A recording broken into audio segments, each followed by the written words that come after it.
Il est 6h33, la suite de votre journal sur Europe 1. Ce lundi est aussi le jour J pour l'examen du budget 2026. Le projet de loi de finances arrive à l'Assemblée nationale. Première étape ce matin à 9h devant la Commission des finances. Il y a du pain sur la planche, pas moins de 1749 amendements déposés. La gauche, Parti socialiste en tête, entend bien rétablir la taxe Zuckman sur les hauts patrimoines.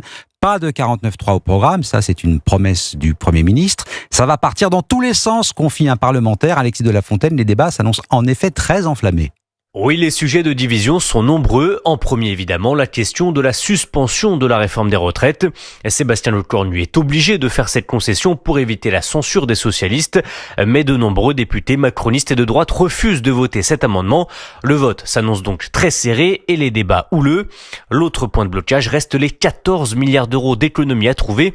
Olivier Faure et ses troupes veulent supprimer ces réductions qu'ils jugent injustes, comme par exemple le doublement des franchises médicales.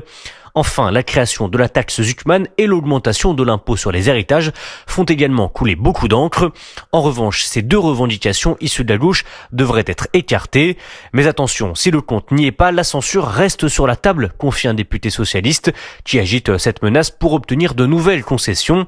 Alors, la mission de Sébastien Lecornu s'annonce périlleuse, surtout sans 49.3. Le Premier ministre doit trouver un chemin de crête entre d'un côté satisfaire les socialistes et de l'autre maintenir l'unité du bloc central et des Républicains. Alexis de la Fontaine du service politique de